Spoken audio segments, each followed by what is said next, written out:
Olá, saudações a todos os participantes. A partir dos inúmeros estudos relativos à relação entre comunicação e educação, nós temos o desenvolvimento de diferentes perspectivas. E a educomunicação é uma destas perspectivas que surgiu na América Latina.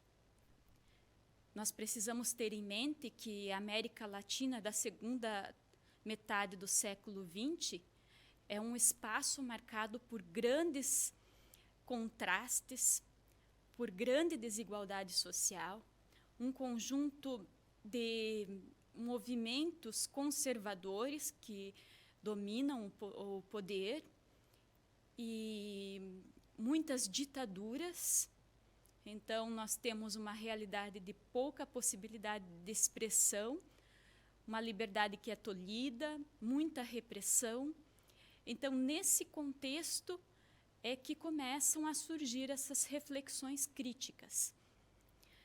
No aspecto relativo à comunicação, nós vamos ter na América Latina a incorporação dos estudos culturais, mas por um viés latino-americano. E isso vai repercutir nos estudos de muitos investigadores em diferentes realidades. É o caso, por exemplo, de Paulo Freire, que no Brasil vai desenvolver a educação crítica, educação popular, refletindo sobre o sistema de educação bancário, que forma pessoas em massa, mas com pouco desenvolvimento do pensamento crítico. E Paulo Freire vai dizer que a educação é um ato político, porque não existe educação neutra. A gente pode ter aí os movimentos atuais de escola sem partido, ok? Porém, a educação nunca é neutra, ela sempre tem em vista um modelo de sociedade. Nessa mesma perspectiva, nós vamos ter o desenvolvimento dos estudos de Mário Kaplun, que vai trazer para a comunicação a mesma reflexão que Paulo Freire fez em relação à educação. Ele vai trabalhar como a comunicação pode ser um instrumento de massificação das pessoas. Então, ao mesmo tempo que a gente tem uma educação bancária, a gente tem também uma comunicação bancária. E nós vamos ter também outros estudiosos na América Latina, vale a pena citar Martim Barbeiro. Jesus Martim Barbeiro faz um trabalho muito interessante sobre a educomunicação a partir da ideia de ecossistemas educomunicativos e vai trabalhar com a ideia de mediação. Mais do que refletir sobre os meios, Martim Barbeiro traz uma reflexão sobre a mediação, deixando espaço para se pensar as brechas que o sistema de comunicação de massa permite para o pensamento crítico, para o desenvolvimento de uma mediação que os movimentos, os sistemas educativos, religiosos, comunitários podem estar utilizando como meio de formação das pessoas e desenvolvimento do pensamento crítico. Então, nós vamos ter também aí o desenvolvimento dos estudos de Orozco, de Huergo e tantos outros pensadores latino-americanos que vão pensar essa realidade socioeconômica cultural. É claro que a militância, a formação de grupos, os movimentos sindicais, tudo isso vai ter uma grande repercussão. Porém, um dos aspectos que mais ajudam nessa transformação social, sem dúvida, é a educação.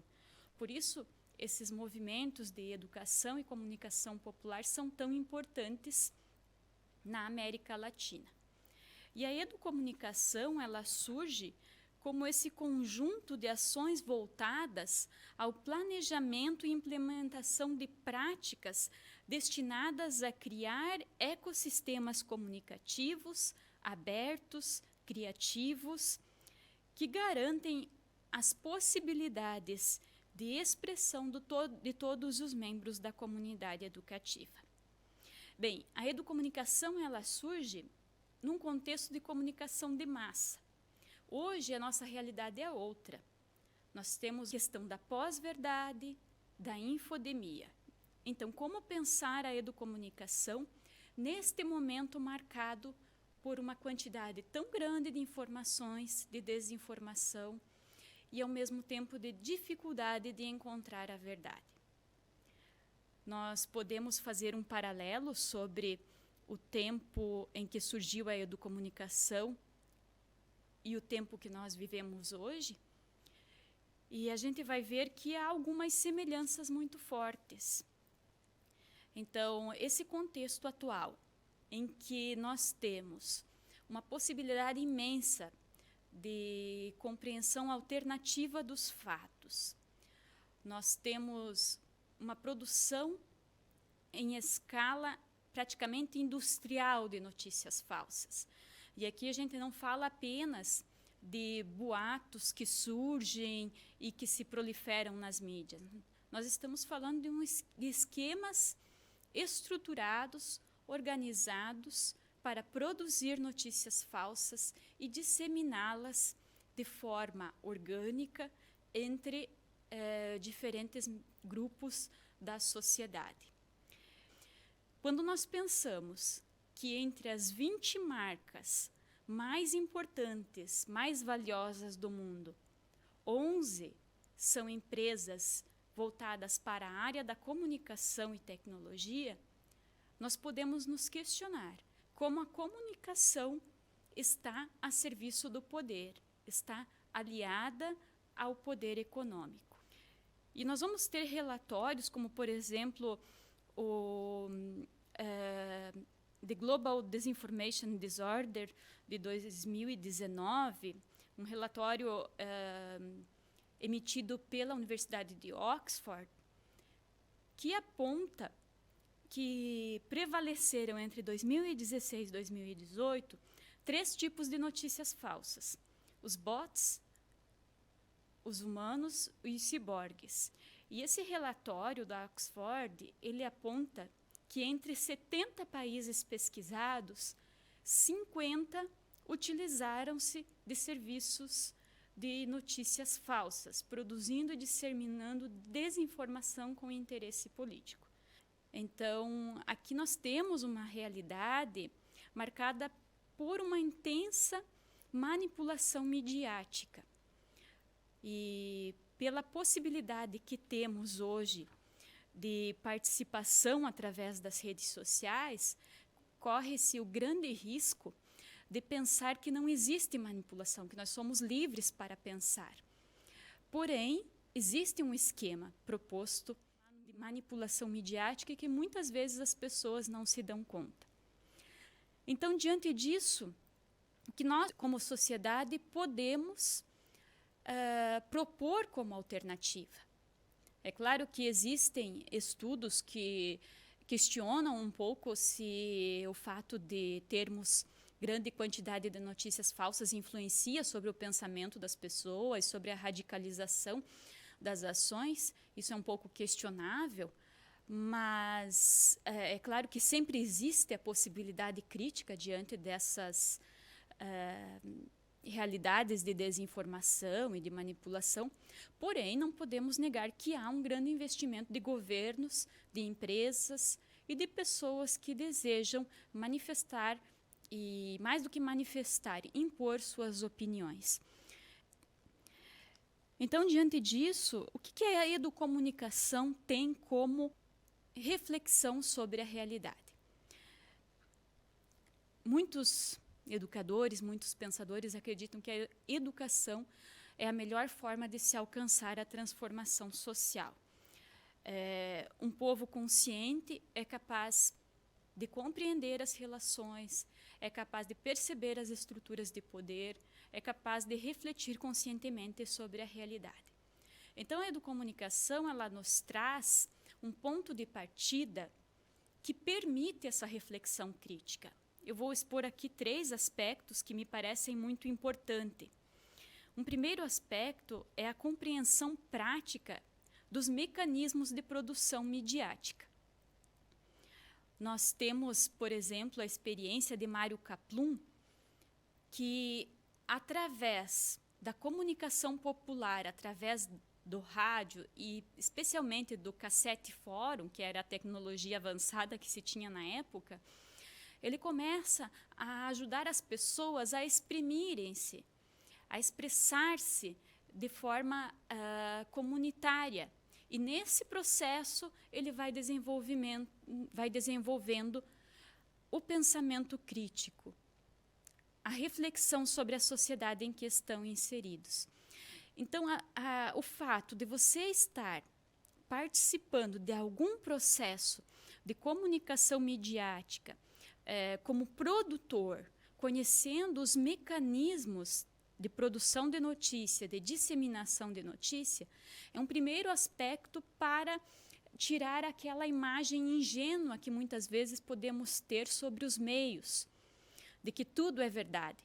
Porque quando as pessoas compreendem que há um processo de seleção de conteúdo, de edição de conteúdo, e que há estratégias para a divulgação desse conteúdo, muitas vezes por meios de automação, de impulsionamento pago, pela criação de contas falsas. Então, quando as pessoas conhecem esse processo, elas passam a ter maior consciência de que nem tudo aquilo que chega até elas é verdade.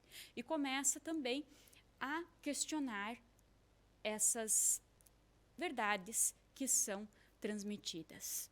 Esse é um primeiro elemento importante, né? A própria pedagogia da comunicação, quer dizer, ensinar a partir do acesso aos meios. O segundo aspecto que vale a pena destacar é a participação cidadã na construção dos discursos na área pública.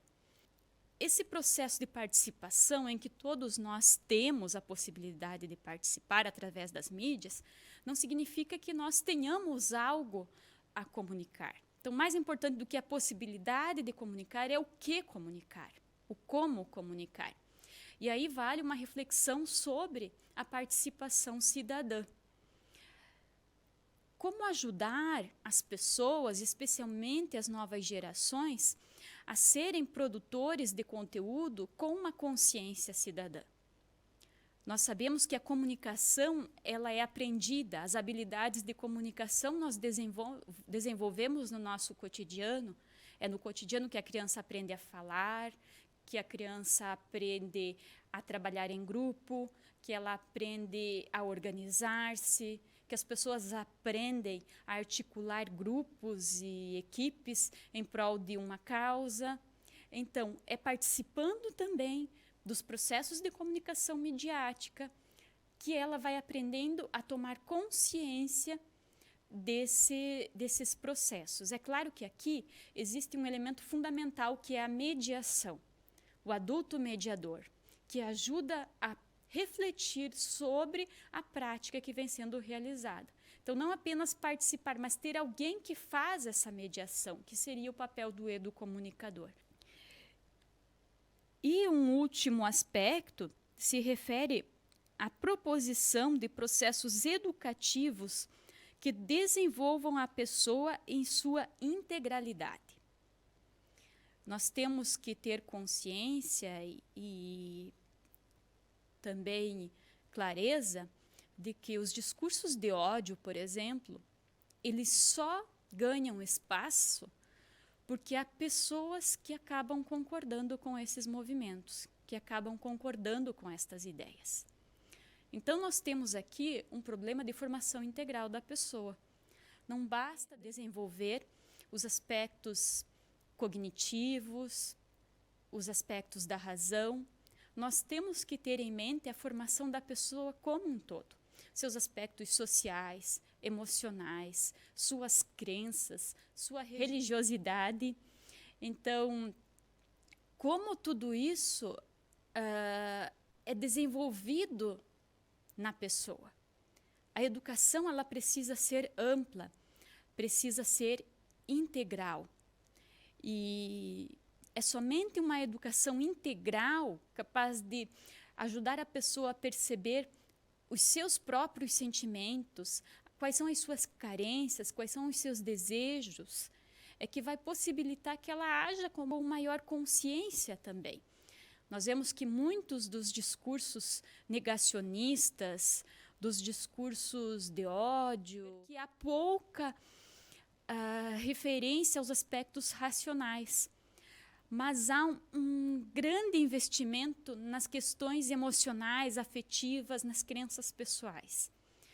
Então, mais uma vez aqui, nós temos a necessidade de desenvolver as pessoas na sua integralidade, porque muitos aspectos pessoais são utilizados, né, como espaço de manipulação midiática. Então, aqui nós temos alguns aspectos que valem a pena refletir.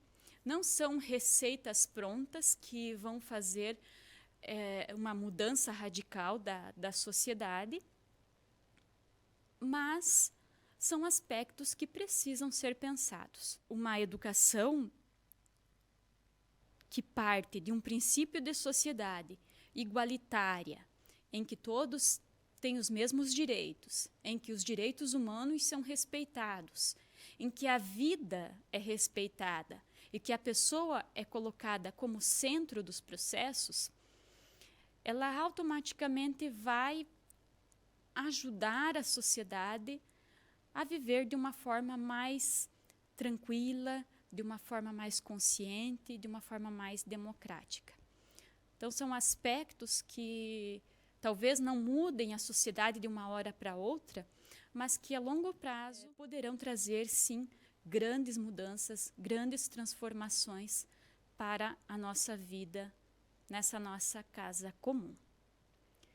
Obrigada pela participação e pela escuta, e estou à disposição para possíveis questionamentos, discussões a partir da temática apresentada. Muito obrigada.